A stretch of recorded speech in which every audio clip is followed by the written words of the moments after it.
La radioactivitat fou descoberta el 1896 pel científic francès Henri Becquerel, mentre treballava amb materials fosforescents. Durant els experiments per veure si aquests materials fosforescents podien exposar materials fotogràfics de paper negre, en la forma de les recentment descobertes radiografies. Però tots els experiments van resultar negatius i no impressionaven. Els primers investigadors també van descobrir que molts altres elements químics tenen isòtops radioactius.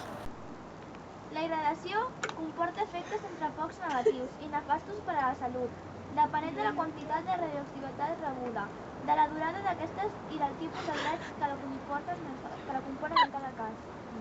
Els raigs transmesos s'anomenen raigs alfa, raigs beta o raigs gamma. Poden penetrar en alguns casos, impressionar plaques fotogràfiques i exercitar la fluorescència de certes substàncies. Pot causar contaminació radioactiva de l'aire, de l'aigua o substàncies o sobre superfície. En aquest cas pot ser tòxic pel fet de respirar-la o ingerir-la, en aigua contaminada o per haver entrat a la cadena alimentària. El perill de la radioactivitat i la radiació per la salut no va ser reconegut immediatament. Els radionucleids naturals més freqüents a les roques terrestres són l'urani, el tori i sobretot el potassi. El radó és un gas radioactiu que es forma a l'escorça terrestre i s'escapa a l'atmosfera.